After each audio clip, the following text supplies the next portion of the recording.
Terms and there coefficient.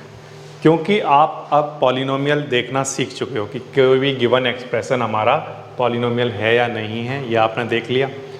अब बड़े आसानी से आप इससे आगे की बात कर सकते हो। जैसे मान लो एग्जाम्पल के लिए बच्चों, आपके सामने मैं एक पॉलिनोमियल लिख रहा हूँ, ठीक है।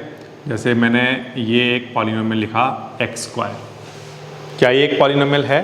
तो आंसर है हाँ है। यहाँ पर आगे 1 लिखा हुआ है, नहीं भी लिखेंगे तब भी चलेगा। और ये क्या है? एक पॉलिनोमियल, क्योंकि पावर नॉन नेगेटिव इंटीजर है, ठीक है। तो जब मैंने ये पॉलिनोमियल लिखा, इस पॉलिनोमियल को पढ़ना सीखो। ये क्या लिखा हुआ है बोर्ड पर? तो आप कहोगे सर x²। क्या लिखा हुआ है? x² लिखा हुआ है, ठीक है।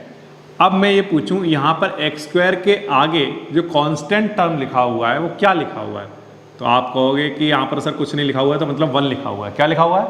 1। मान लो मैं 1 की जगह मान लो यहाँ 5 लिख देता हूँ, तो x² के आगे यहाँ पर क्या लिखा हुआ है? 5। क्या लिखा हुआ है? 5, है ना। कांस्टेंट टर्म हमने क्या यूज किया?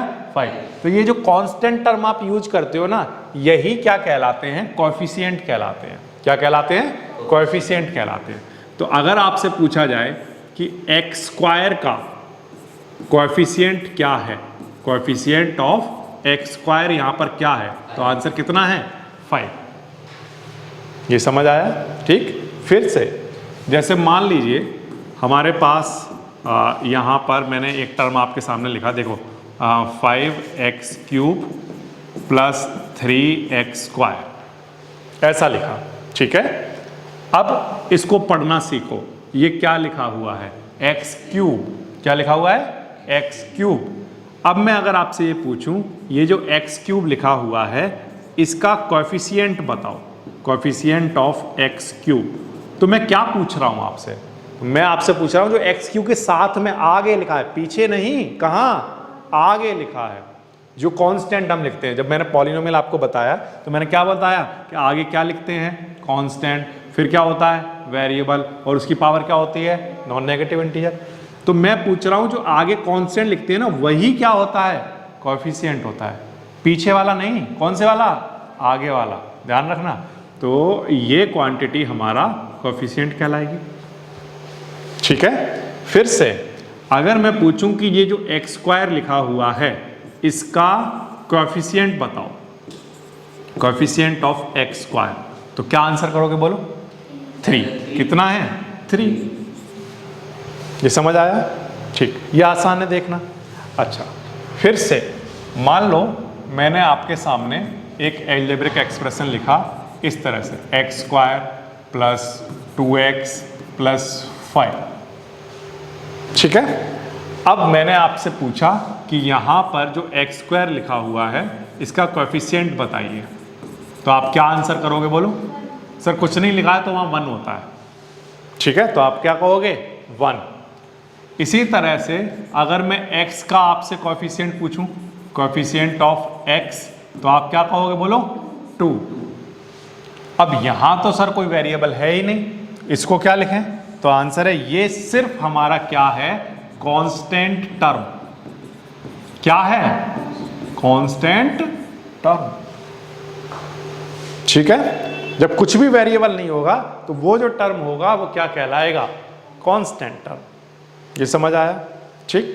अच्छा, तो अगर आप देखो तो पॉलिनोमियल में, इस वाले पॉलिनोमियल में कितने टर्म लिखे हुए हैं? 1। हमें कैसे पता चलेगा सर एक टर्म है कि 2 टर्म है? तो आंसर है कि किसी भी पॉलिनोमियल को जब आप देखते हो तो वहां पर एक पॉलिनोमियल के बाद जब तक दूसरा प्लस माइनस का साइन ना आ जाए, प्लस या माइनस का साइन ना आ जाए, तब तक हम कहेंगे कि वो एक ही टर्म चल रहा है।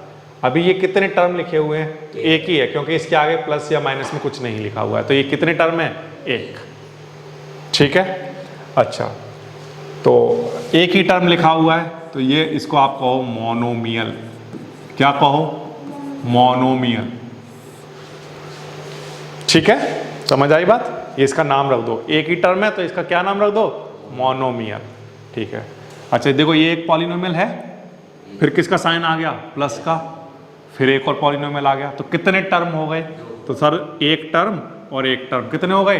2 टर्म। 2 टर्म। अब 2 टर्म हो गए तो फिर इसका नाम रख देते हैं, चलो बायनोमियल। क्या नाम रख देते हैं? बायनोमियल। ऐसा नाम रख दिया हमने इसका। ऐसे पॉलिनोमियल जिनमें 2 टर्म होते हैं वो क्या कहलाते हैं? बायनोमियल। ठीक है। अच्छा, फिर इसके बाद यहाँ कितने टर्म लिखे हुए हैं? तो देखो, 1 टर्म, फिर यहाँ पर मैथमेटिकल ऑपरेशन लग गया ना, प्लस आ गया माइनस आ गया, फिर से 1 आया, फिर से प्लस लिख गया माइनस आ गया, तो हमारे पास कितने टर्म बन गए? 1 2 3। कितने टर्म हो गए? 3 टर्म। तो ऐसे पॉलिनोमियल का नाम क्या होता है? ट्राइनोमियल। क्या नाम होता है? Trinomial.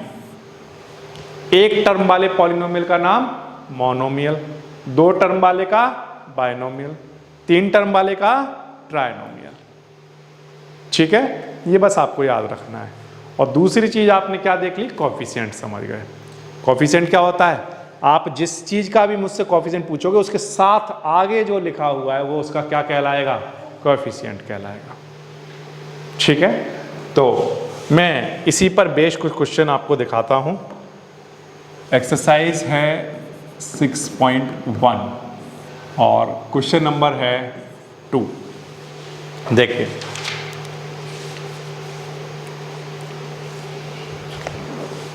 Right the coefficient of x square. First part 17 minus 2x plus 7x square. इस तरह का क्वेश्चन आता है मान लीजिए हमारे पास, तो कैसे करेंगे सर?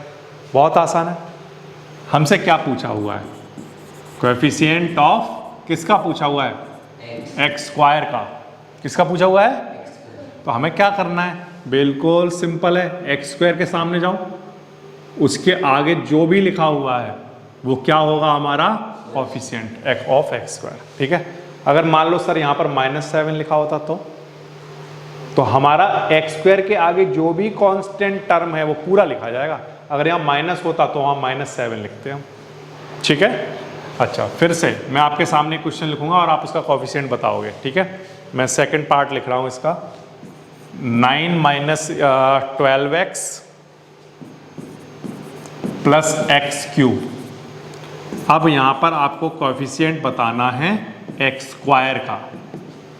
अब आप कहोगे सर एक्स स्क्वायर तो है ही नहीं इसमें, एक्स स्क्वायर नहीं है। जब एक्स स्क्वायर नहीं है तब फिर कैसे लिखेंगे सर? तो उसको समझते हैं। जैसे मान लो ये जो टर्म लिखा हुआ है, इसमें अगर हम अपनी तरफ से 0 ऐड कर दें तो कोई प्रॉब्लम है क्या? कोई प्रॉब्लम है? 0 तो सर किसी में भी ऐड कर दो, सब्ट्रैक्ट कर दो, कोई फर्क नहीं पड़ता है। ठीक है, तो मैंने अपनी तरफ से 0 लिख लिया। अच्छा, यहाँ पर इनटू में 1 लिख दूं तो कोई प्रॉब्लम है क्या? अभी भी इस एक्सप्रेशन पर कोई भी फर्क नहीं पड़ेगा। ठीक, और ये जो आपने 1 लिखा है, क्या मैं इसको ऐसे लिख सकता हूँ 1 की जगह x की पावर 0 लिख सकता हूँ? ठीक है। अब मैं पूछता हूँ आपसे, या x की पावर 0 की जगह चलो मैं x स्क्वायर लिखता हूँ। 0 ना लिखकर मैंने क्या लिख दिया? x स्क्वायर लिख दिया। 1 वाला कॉन्सेप्ट नहीं, हमने सिंपल सा कॉन्सेप्ट ये लगाया कि 0 का मल्टीप्लाई किसी भी नंबर से कराओगे तो वो क्या रहेगा? 0 रहेगा। हाँ या ना? तो मैंने क्या किया, यहाँ पर सबसे पहले एक बार फिर से देखो, ये जो हमारे पास गिवन था इसमें मैंने अपनी तरफ से क्या लिख लिया? 0 ऐड करा दिया। और 0 को किसी भी नंबर से मल्टीप्लाई कराएं तब भी वो क्या रहा? 0 ही रहा। अब मैं आपसे पूछता हूँ, बताइए एक्स स्क्वायर का कोएफिशिएंट क्या है? तो आंसर क्या है? 0। तो coefficient of x square is 0। ठीक है। अब आगे से जब आपके पास क्वेश्चन आएगा और आपको एक्स स्क्वायर अगर नहीं दिखाई दे रहा है तो आप डायरेक्टली क्या कह दोगे? कोएफिशिएंट क्या रहा होगा उसका?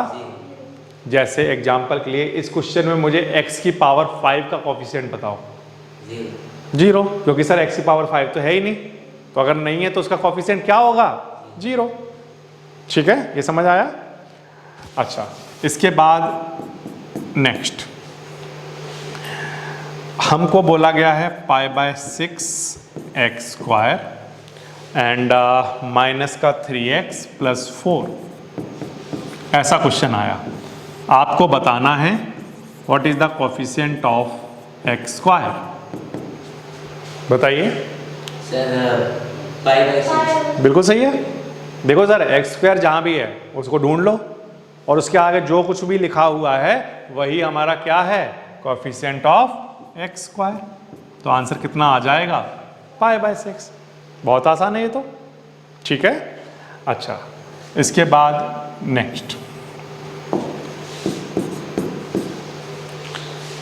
नेक्स्ट हमें गिवन है √3x - 7। इसमें प्यारे बच्चों आपको बताना है कोएफिशिएंट ऑफ एक्स स्क्वायर। तो आप क्या बोलोगे, आप कहोगे सर देखो यहाँ तो एक्स स्क्वायर लिखा ही नहीं है। अगर एक्स स्क्वायर नहीं लिखा है तो उसके कोएफिशिएंट ऑफ का आंसर क्या आना चाहिए, 0। अगर कोई आपसे पूछे कि बताना 0 कैसे आया, तो आप कहना कि देखो पहले मैंने यहाँ पर लिखा क्या, +0, क्योंकि किसी भी नंबर के साथ 0 ऐड कर दे तो उस एक्सप्रेशन पर कोई भी फर्क नहीं पड़ता है, और 0 को किसी भी नंबर से मल्टीप्लाई करा दें तब भी कोई फर्क नहीं पड़ता है। तो अब आपको दिखाई दिया कि एक्स स्क्वायर का कोएफिशिएंट क्या है, 0। ठीक है, इस तरह से आप एक्सप्लेन कर सकते हो। क्लियर? तो ये हो गया बच्चों आपका एक्सरसाइज 6.1 का क्वेश्चन नंबर 2।